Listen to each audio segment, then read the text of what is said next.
देश के 10 राज्यों में आज उपचुनाव हो रहे हैं, जिनमें 31 विधानसभा सीट और कई लोकसभा सीटें हैं। केरल का वायनाड लोकसभा सीट भी इसमें शामिल है। कुछ सीट उपचुनाव इसलिए हो रहे हैं कुछ सीटों पर क्योंकि विधायकों ने लोकसभा चुनाव जीता और कुछ सीटें विधायकों की मृत्यु की वजह से खाली हुई।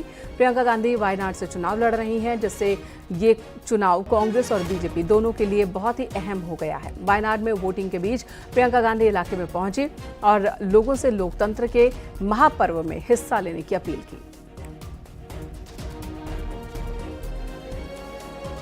Look, I just hope that today everybody comes out and exercises their democratic right. I think it's the greatest strength that the Constitution has given people, and they should use it well.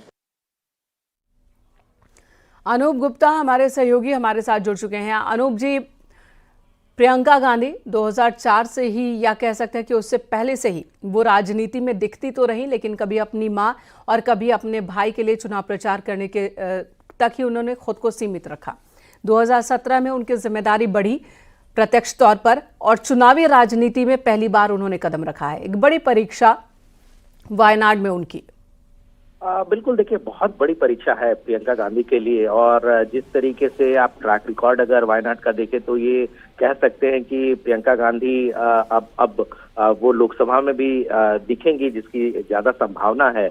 लेकिन उनकी राजनीतिक सक्रियता बहुत पहले से रही है। वो अपनी मां सोनिया गांधी के जो हमेशा चुनाव लड़ती थी तो वहां पर वो लगातार वो काम करती थी। इसके अलावा जब राहुल गांधी अमेठी से चुनाव लड़ते थे तो वहां पर वो उनके बिहाफ पर काम करती थी। तो उनका अनुभव बहुत रहा है चुनाव को लेकर के। इसके अलावा कांग्रेस में भी उनकी सक्रियता जो है वो लगातार रही है। लेकिन पहली मर्तबा वो लोकसभा सांसद के तौर पर भाग्य आजमा रही है और ये कह सकते हैं कि अपने आप में इस परिवार के लिए बहुत ही महत्वपूर्ण है, क्योंकि एक तरफ जहां सोनिया गांधी आपको राज्यसभा में दिखेंगी, चूंकि राहुल गांधी लोकसभा सांसद के तौर पर चुने गए हैं, तो जाहिर सी बात है कि एक परिवार के तीनों लोग आपको अब संसद भवन में दिख सकते हैं अगर प्रियंका गांधी भी चुनाव जीत कर आती हैं तो। और ये अपने आप में कांग्रेस के लिए बहुत बड़ी बात होगी। जी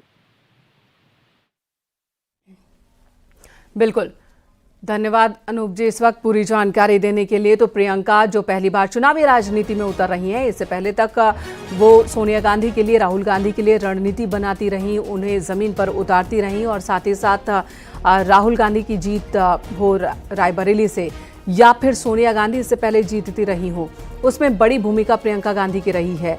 हिमाचल का चुनाव हो या कर्नाटक का चुनाव हो, इन चुनावों को जिताने में भी बहुत बड़ी भूमिका प्रियंका गांधी की रही है। लेकिन अब वो खुद अग्नि परीक्षा दे रही हैं, खुद लोकसभा सीट के लिए, लोकसभा सांसद पद के लिए चुनाव मैदान में है और उनकी किस्मत आज ईवीएम में कैद होने वाली है।